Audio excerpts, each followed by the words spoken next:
Oh, all right, all right, all right. I mean, I just seen it.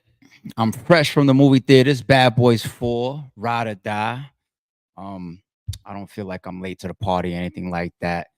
For anybody that wants to know what, just full feedback, just don't be on this live right here and expect no spoilers. I'm going to talk about parts of the movie, likes, dislikes, a little bit about the ending, the plot, all of that. Okay. Spoiler alert. I'm going to give you my feedback for the movie. I'm going to rank it against the other three. And then we're also going to mix in a quick topic. Is Will Smith redeemed? I'm pretty sure y'all know what I'm talking about when it comes to that slap at the Oscars, right? Is he redeemed at this point? We're going to talk about it. Don't confuse silence with work ethic. I'm a boss making decisions, my first fetish. The verse cherish is perfect, that's a reverse blemish. I dropped it, connected the block, learn Tetris. This is the Sorry True Podcast. Welcome to the house of Red breed. and shout out to the members. Red breed. What up, what up, what up?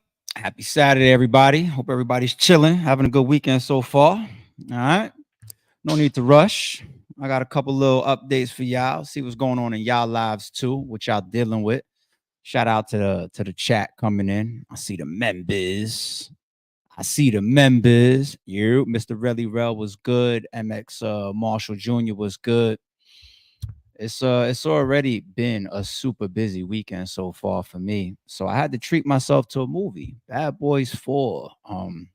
Ride or Die. I mean, it's a must-watch series for a lot of us. Martin and Will Smith. Martin on film, damn near must-watch. Will Smith, blockbuster, Hollywood star, actor, and the Bad Boys series. I mean, we're talking about Bad Boys 1, Bad Boys 2, classic, timeless movies, okay? Bad Boys 3, I'll talk about that in a second. Bad Boys 4, we'll get into that. But yeah, I had to treat myself to a movie. It was time. I don't even remember the last movie I saw in theaters, to be honest. But yeah, I needed to, man. It's been a long weekend for me already. Even tomorrow is going to be pretty hectic for me. I'll let y'all in on, just a little personal something that's got me all like, it's always something. I'm replacing my damn master shower. So about a week and a half ago, I started noticing a little bit of a leak, coming from the light fixture in my downstairs bathroom. And I was like, where the hell is that coming from? So I spent a couple days, just trying to, isolate it down, figure out what it was, running all the different washing machines and sinks and everything in the house, trying to figure out what's creating this leak downstairs. Turns out it's the shower that's right above it. You know what I'm saying? So it's like a shower right on top of a shower almost, right? As far as the design. And I bought a plumber in, he gave me some options. I'm at the point where I'm just like, well, considering that I want to change some of the plumbing, considering that I want to change and I'm learning some of this stuff, the liner in the shower that's underneath the tile. I kind of already wanted to upgrade the master shower. So while I'm here, I'm just like, let's just do it all at once. So I've been bringing people in to give me quotes, retile the whole master shower. It's going to have to demolition it, rebuilding the bench in there, changing the fixtures, everything, building more indentations into the wall. You know what I'm saying? While I got it going. I mean, because if you're going to expose the wall and demo and tear it all out, you might as well build everything and resituate everything the way you like it. And I know that's going to kill me too, because once you're walking into a brand new, beautiful, customized master shower, it's going to make you look at the rest of the bathroom like, damn, now I want to redo the floors. Do I want a new tub? Do I want this? Change the cabinets. So I was dealing with that a lot of today. And sometimes it'd be annoying when you got people coming in and out of your house trying to give you some bullshit quotes, people lying to you like you don't know nothing about nothing. The large disparities in quotes. One person's trying to give you 20 grand. The other person's trying to give you 10 grand. Like, why are you 10 grand different? Yes, your website looks beautiful. Your reviews are decent. Why? What are you leaving out? Some people are experts at plumbing. Some people got discounts on tiles. Some people are real good at their marble. And it's a headache. It's a headache, but why not? We fam over here on the channel. I'll let y'all know some of the headaches that I'm dealing with here at the crib. I got some stuff coming up on a battle rap side. There's this series that y'all might have heard of before called Full Circle. I don't know. I don't know. Let me check my email. I got a few signed contracts back in my email right now. I'm looking at right now. There's some full circle going on. Alvo, you ready? Ruin your day. You ready? Yeah, we got some dope full circle matchups coming for y'all. Um, so members, get ready for that. And then the rest of YouTube, get ready for that too. What else? What else? What else? There's some other stuff that's a little premature, but hopefully things come to play with that, and I can come to the channel, let y'all know some big news about something else going on.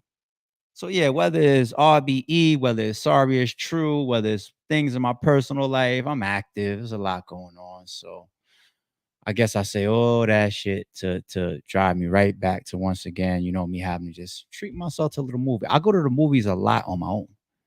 You know what I'm saying? I'm not the person that's just like, yo, who's coming with me to a movie? First of all, the last time I went to a movie and it was just guys, it's so ironic. Now I think about it. I think it was Run Tell That in theaters whenever that came out, like what, 15 years ago, Martin stand up. It was in theaters, right? I'm pretty sure we went to that. And I remember we put seats in between us. Like, can't sit shoulder to shoulder. They'll say with your homies, like, yo, y'all want to go catch the movie? I don't even remember the circumstances, how it came about. That's probably the last time I went with like homies. You know what I'm saying? Other than that, you go with ladies or whatever. Whether it's somebody that you're committed to, it could be wifey, it could be somebody you dating or whatever. Little date spot. Look, dates at the movie theater still work. Ain't nothing wrong with that. That ain't old school. That ain't cheesy. That ain't lame. Hey, shorty, want to go catch a flick? All right, we over there. Ain't nothing wrong with that. You know what I'm saying? But I go to the movie theaters a lot on my own. Something comes out, I don't be trying to do all that extra coordination or whatever. I'll go on a Wednesday night. I'm in there. Let me check it out. You know what I'm saying? But what do y'all talk about in the chat? Yo, are y'all trolling me because of my bathroom situation? What is this? ARP, I just got fired, evicted. Girl broke up with me and my car repossessed. Oh, so would you try to troll me and say that my problems ain't problems?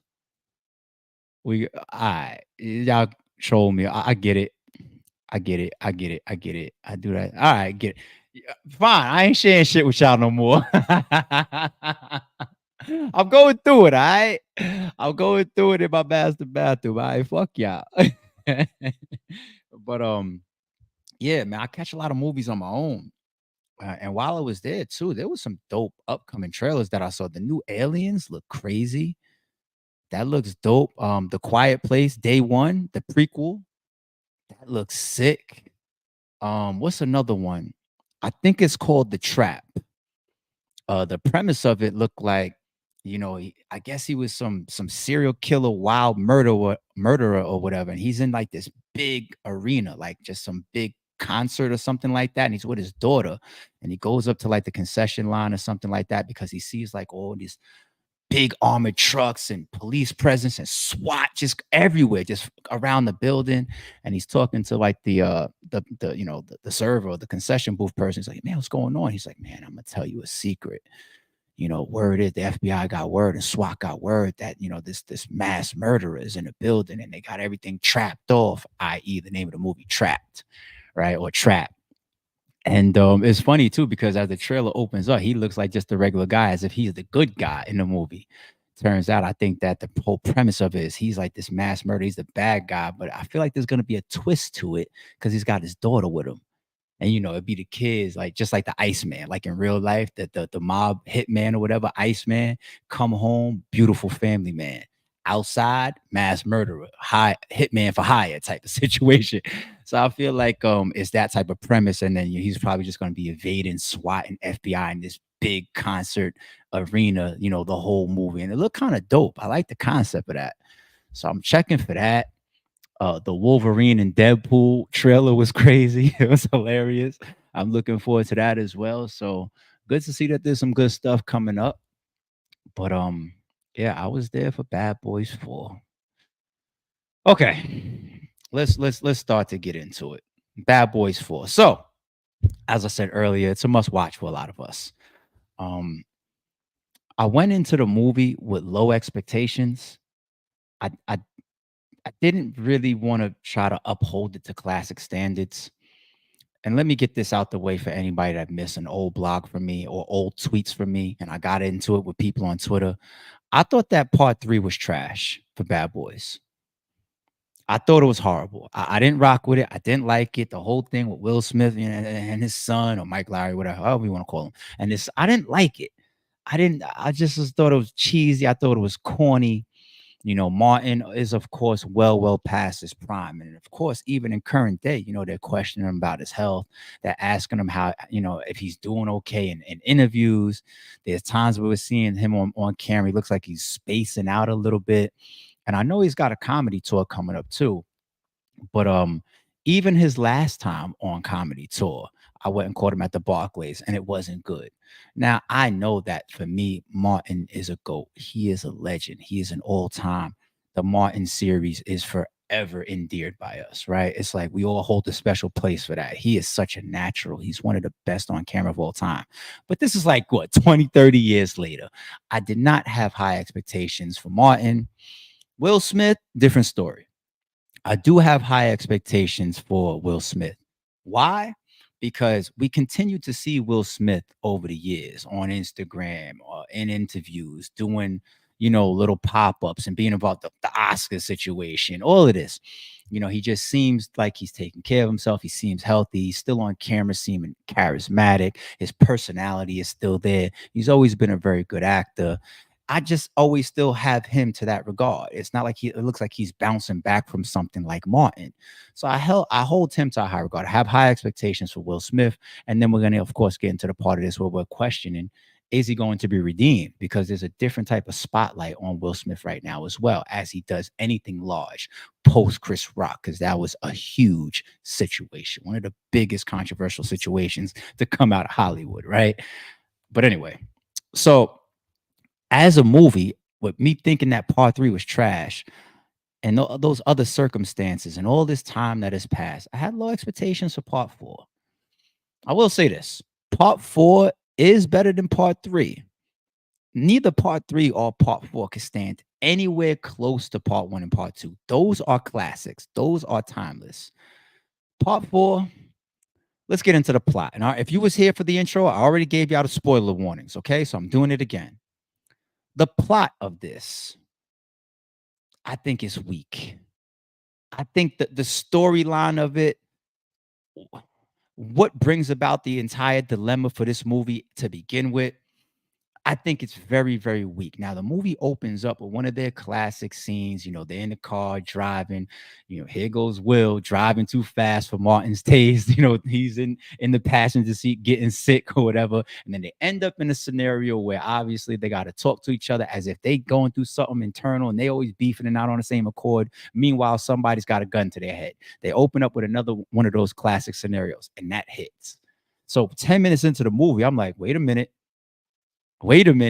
I know this is already feeling like, okay, we about to hit. I've been hearing about all the ticket sales and how the numbers is doing good. And some of the reviews been kind of good, kind of solid for this movie. 10 minutes in, I'm up on my seat like it's going down. We back. After that, the plot starts to hit. What's the dilemma? What's the storyline about? So we already know that their captain, from the previous part 1, part 2, and part 3. In part 3, he died. He passed away. He got killed by Will Smith's son, right? His long estranged love child that he found in part 3, right? He killed them. In this one, there's like some fraudulent, I guess, behind the scenes money laundering scheme that's happening from some FBI or cop in his dirty agency or whatever, and they're putting it in the captain's name. So like they're doing like wire transfers as the captain's name. That hits the news. It makes the deceased captain look bad. He's not active. He's not on the force. He died in part 3. And Will Smith and Martin storm into the office in the police precinct, and they take up quarrel with that. Wait a minute, we just all gonna sit here and allow the captain's name to be marred because somebody's possibly putting some dirty money laundering scheme on his name? We ain't going for it.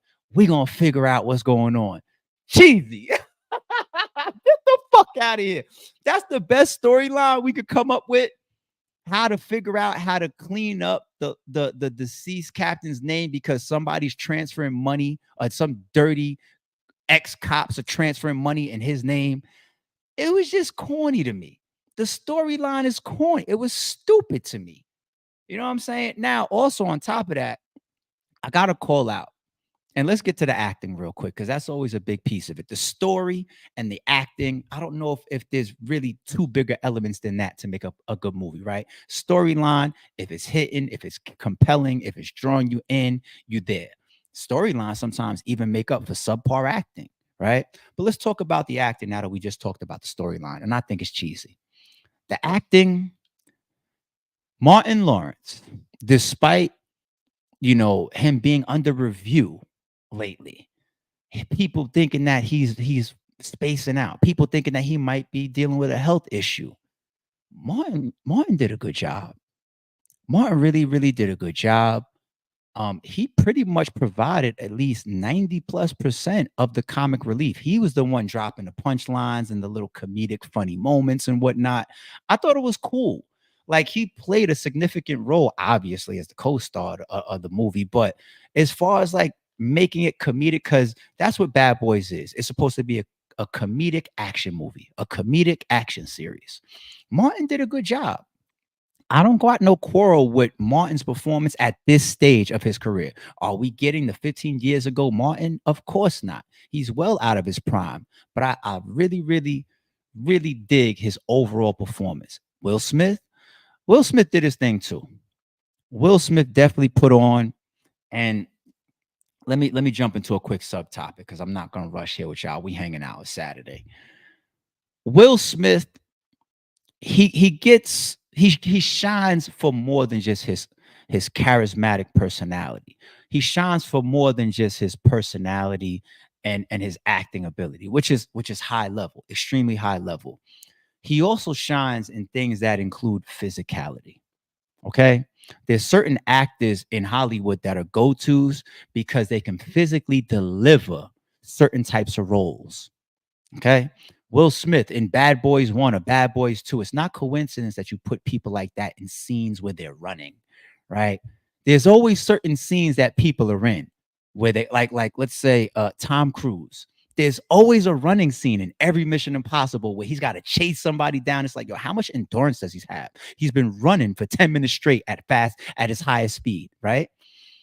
He shows these physical attributes where Will Smith becomes preferable, even in fighting, hand-to-hand combat. Another thing that Will Smith excels in Hollywood and in his movies is gun manipulation. When I say gun manipulation, to be a soldier in a movie, to be a Marine in a movie, to be a trained assassin, to be a martial artist, right? To be a cop, right? You have to give off that physical vibe. Like, there's other gun enthusiasts out there that'll watch John Wick and be like, man, get the hell out of here. But why is John Wick such a big hit with gun enthusiasts? Because the gun manipulation, the gun fighting, it comes a little bit, close to what's expected in reality, right? Not as far-fetched as like some Looney Tune type of shit. Will Smith does that. And I think that's why towards the end of the movie, and I think there's highlights of it going around on the internet, there's like a first-person shooter scene where Will Smith is wearing like this robot, and they showed how they do it. Like, the camera spins on his chest, and then you just see the gun out. You know what I'm saying? And then it spins back around. It shows him back when he's like, scouring, the premises versus when he's actually out and targeting something. You know what I'm saying? He's very good with gun manipulation. And even when it comes to gun manipulation, he's a gun advocate. He knows about gun management and gun handling. It'd be videos like this that remind us. Check this video out. I'm not sure if y'all seen this, but bumping it up a level to some of the cooler, more up-to-date stuff. It's not more extravagant than the second one. With eyes, grab. Is it chambered? It's loaded. Triple then pass it back and have it pointing towards the ground. They teach you, never let that barrel cross anything that you're not willing to destroy, ever. And there's another terminology, always keep your gun and your barrel pointed down range. So if everybody is standing on this side of the table, you're always pointed down range or to the floor, right? Some people would train you to point up, you know what I'm saying? You know, depending on, you know, where you're at, your location. If you're standing on a second floor, some people may teach you always point up. You're standing on ground level, always point down, because you can always rip through floors, hit people above you, below you, all that type of stuff. But his response there in the heat of the moment shows that he's trained, shows how trained he is. It's no different than even this one. Peep this right here. And I can give another great example. See, I get into the movie stuff past just the surface level stuff. Like the actors deliver and bring more to the table than we give them credit for. But peep this one right here. Let me bring this video up when it comes to Keanu Reeves. Peep this. Peep this. This is Keanu Reeves training for John Wick. Shooter ready? Stand by. Beautiful. Great movement. Reload while moving. Great targeting. You hear him hitting metal. On the spin. On target. Handgun. 2 rifle. Back to AR platform. The man knows what he's doing. And he's trained by legend. He's good. Stand by. Shotgun. Reload while moving. Look at the time of reload. On target. Torso. Then up top. Reload. Whipped out his mag. Didn't even pull out his mag. Whipped out his mag. Point being, that type of training actually, to me, is what makes even Keanu Reeves preferable, right? Because Keanu Reeves isn't a great actor. You hear the way he delivers his lines? Okay. Let's go then. He's fucking horrible at lines. He's not believable with any of his script. But his physicality, like look at him as Neo. He trained martial arts pretty well for that. Look at him in his mega John Wick series. His gun manipulation, his gun management, he's trained by legends. And he is at professional level. Way above, way past average, which makes him on camera with that type of management of firearms come off incredible. And Will Smith to me is no different. Now let me get back to Bad Boys for a second. Will Smith to me is no different. And that first person shooter scene that y'all are gonna see in Bad Boys 4, if y'all haven't seen it yet, you're gonna see that's why they gave that to him and not Martin. Like I pay attention to those type of details. So acting wise, Will Smith and Martin, good job. I don't think they had any real good acting compliments around them. I really don't. Another spoiler. Will Smith's son from part 3 joins these efforts, joins their team, becomes a good guy. Right? You know what I'm saying? It's cheesy as shit. It's real cheesy. And you know, I get it. I feel like because of the age of Mike Lowry's character, by the time we get to part 4, and the fact that he's always been a ladies' man throughout the entire series, you get to this one, and I'm going to continue with the spoilers. He gets married in the beginning of the movie. Right. So I get it.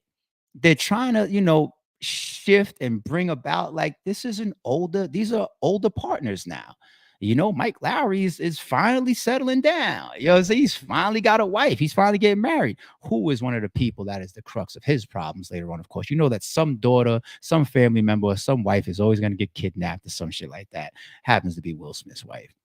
But point being, like, there's really no great compliments when it comes to acting. Just those two. The son factor, to me, it loans to the cheesiness of the storyline. I think the climax of it is super cheesy, just like part 3. Of course, it's going to involve a large shootout, but especially for those that have seen it already, at the alligator, you know, abandoned park, really, Martin gets bit on the arm by an alligator that weighs like a ton. Really, like, yo, it's just like a lot of cheesy shit. It's a lot of cheesy shit. I think one dope element that I really enjoyed though is Reggie. You know what I'm saying? They bringing him back from all the way back when, obviously he gets with Martin's daughter, right? By the time we get to what, part two, part three, but all the way his progression from when they clowned him and bullied him and messed with him. You know what I'm saying? When they opened the door and he was there, like, where you from? How old are you? What time you gonna be back? All of that. You know what I'm saying? Fast forward to him being like, being home from the Marines temporarily from a tour and all that. And he himself is a killer now. So he has a shootout scene, where he puts in his own work, and then towards the end of the movie, they finally give him his props and his respect for being one of them, if not now past him as a killer. You know what I'm saying? I won't spoil that. That's to me one of the best scenes, the end, where Martin and Will finally give Reggie his full props. As a matter of fact, they get out of his way, like, oh, we seen what he did earlier. You know what I'm saying? So that's dope. But there's just so much to the story and the development of it, the subpar acting outside of Ill Will, shout out to Ill Will Smith and Martin Lawrence, that it just doesn't take it anywhere. You know what I'm saying? I really feel like this should be the last one. We tend to see drop-offs in a lot of series. The Matrix dropped off. The Matrix is one of the biggest series of all time to me. By the time you got to part 4, trash. Part 3 was dope. Part 2, for certain people, was a little bit of a dip, but that chase scene for me on the highway and everything, the scene was so long. There was so much action, in that scene. Part 2 in the Matrix was crazy, and part 1 is a classic to me. Part 4, I couldn't believe the way they did that series. It was one of the worst things I watched that year. I couldn't believe it. Underworld is another one that comes to mind. Underworld 1, gritty, raw. The Lycans versus the vampires and all that. Part 2, gritty, raw. By the time you got to like 3 and 4, and I don't know if there was a 5th one, the graphics changed, the storyline dropped, some of the actors changed. And it's just like, yo, like, is the budget dropping off? Are the directors and the writers involved just like they don't care anymore? Is the franchise so big that that you could just make your millions and millions of dollars just based on the name? That happens. And I'm not saying that that's what Bad Boys 4 felt like it went for. I think they tried.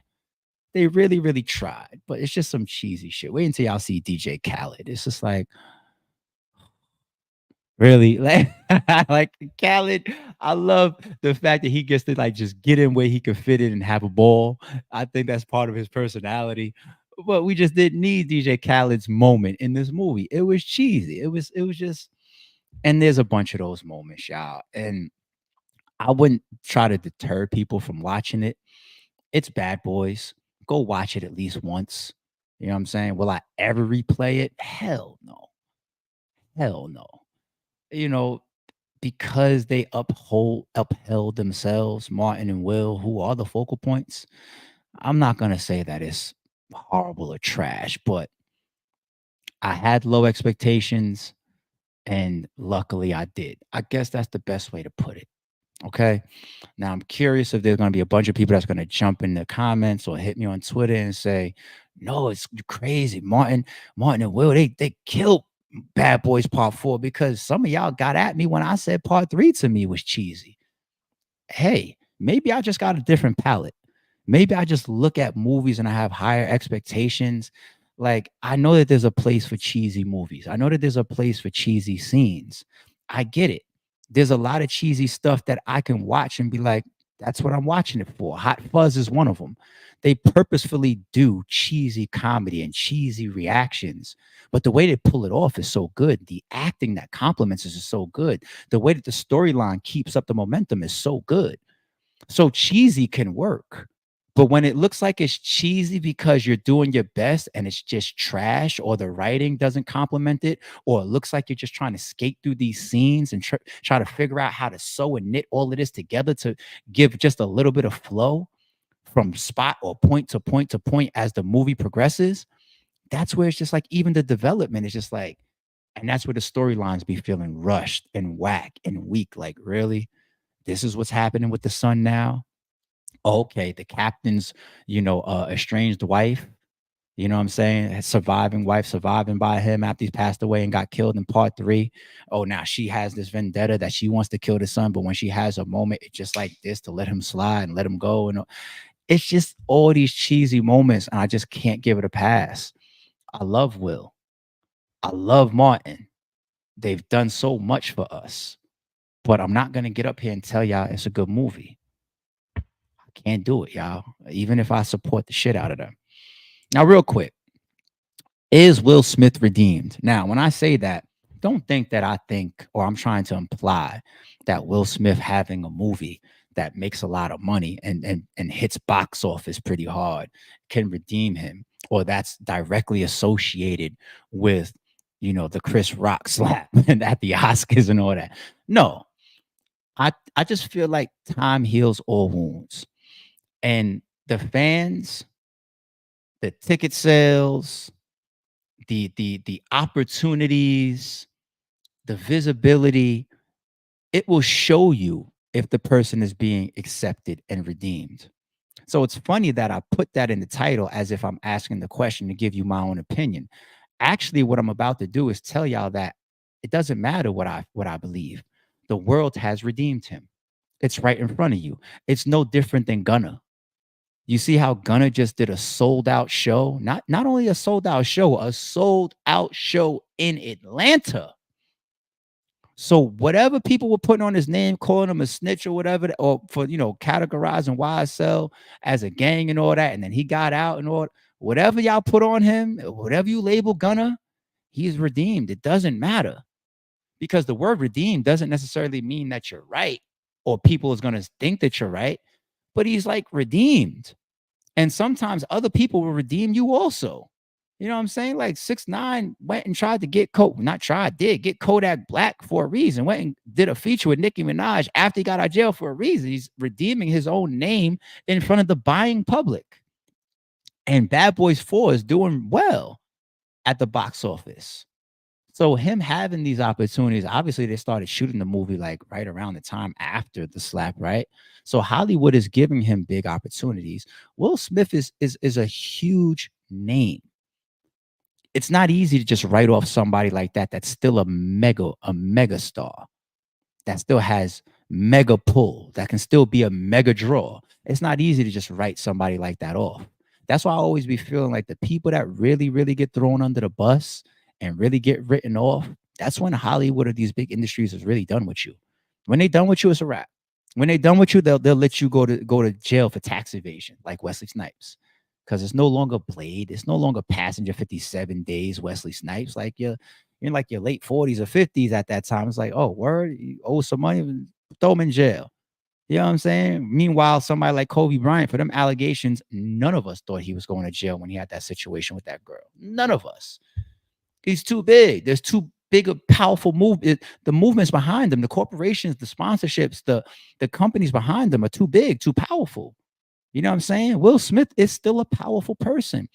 How powerful do you need to be to on TV, live TV at the Oscars, slap another mega star, Chris Rock, sit down, curse him out, and then later on walk back up on fucking stage, take the podium and accept your award. Leave with your award, go to the after party and party. You know what I'm saying? Like, everybody in the chat, go ahead and think you could walk up on even a C-list celebrity on camera and let alone slap them, let alone even mush them, push them, and see what happened to you. 20 security guards, police officers, all that gonna tackle your ass, beat the shit out of you, drag you out, and then you're gonna spend the rest of God knows how long in jail. You ain't making bail.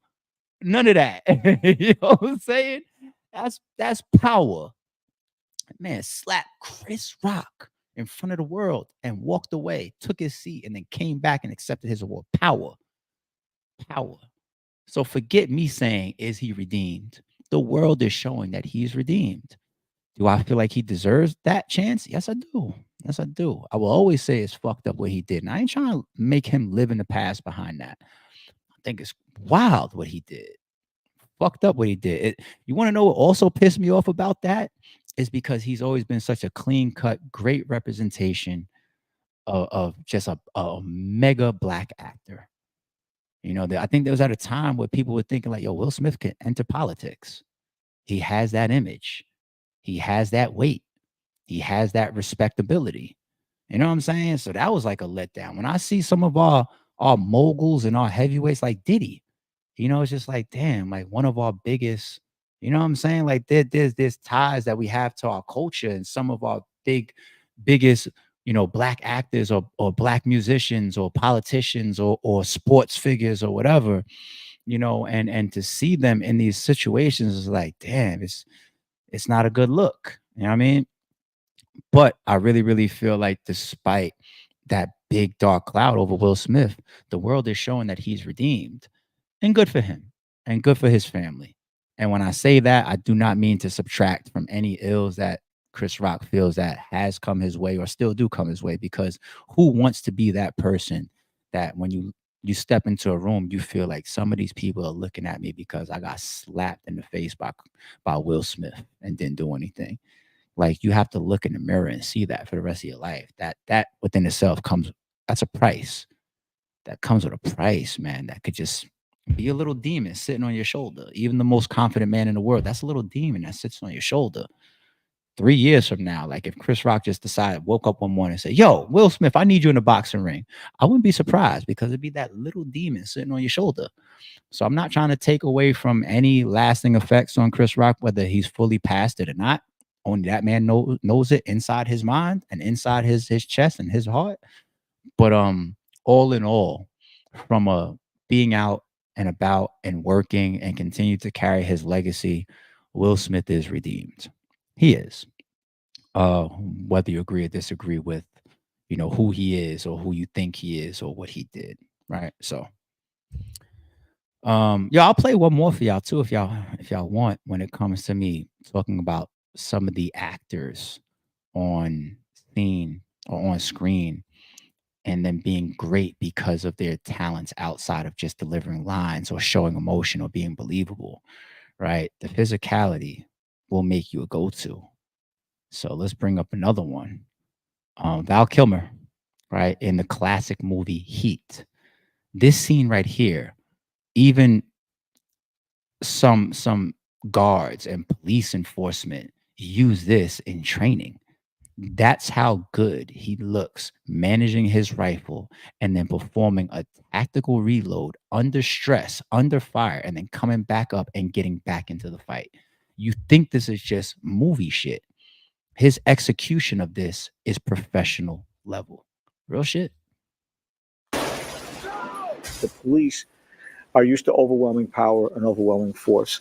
They're not used to being assaulted by people who know what they do, and they don't do that well when they are. They use some of the film of Val Kilmer firing forward, firing back, and then doing a reload. They use that at Fort Bragg. 95% of you will not be able to fire as well as this actor. Wow. So this was That's real. That's real. If some of y'all remember some of my old blogs, I still have it to this day in the crib. It's a big panel Val Kilmer Heat scene. That scene right there, shooting with his rifle, big poster behind me. And it's because not just as Heat with De Niro and Pacino facing off, such an epic classic movie, even the supporting cast is through the roof. Epic actors outside of the two main stars. The storyline, incredible. The development, the tone, the pace, everything about Heat. It makes it one of my top 10 movies of all time. And that scene right there, right, which I believe is even a spinoff of, what happened in Cali, when that bank robbery scene, where even in real life, the local police departments got to a point where they upgraded their own firepower. Because when they went through that bank situation and they ended up in those gunfights in the streets, they were outgunned. These guys that were walking around with the body armor and rifles and whatnot, and they was pulling up with handguns and you know what I'm saying, stuff like that, and they just wasn't prepared for the fight. So and that's a real life situation. I think the last time I tried to pull some of those videos up on YouTube, they were gone. And I don't know if they got scrubbed for certain reasons from YouTube. I might take a look by the time I end the stream. But yeah, that Val Kilmer scene, I think is a spinoff of that real life situation. And then Val Kilmer being so good with his gun manipulation and being a professional at managing and handling a rifle. I pay attention to details like that. And once again, I give credit to the Will Smiths of the world for that type of stuff. Like, does anybody forget the people like Jackie Chan? Like this guy he's like, he has like, animal instincts as well, how he scales stuff and can hang on stuff and jump off stuff. Like he does all those his own stunts. Then even his martial arts, like he really knows martial arts. So he makes that stuff look great. Like if you put me on camera in a scene to do karate, the movie's going to be trash, right? Because I don't know martial arts. So the believability goes past the acting. It even goes into the physical nature of what these people are doing. Mike Lowry and his partner are cops, ruthless cops at that, ones that always win their fights, right? So when you see them manage weapons and when you see them get into fights, it's got to be believable. And Will Smith is a go-to for that. And then you mix in his great acting ability. And I just pay attention to stuff like that. I really, really do. So overall, like I said, y'all, on a movie. I'll never watch it again. I'm not trying to stop nobody from going to see it, but I'm still gonna give you my honest recap about it. And yeah, the man's redeemed, but I don't need a part 5. Like I would love for it to stop there. You know what I'm saying? Like, let's not get 3 in a row that just aren't good. Like, leave it alone, please, bad boys. Leave it alone.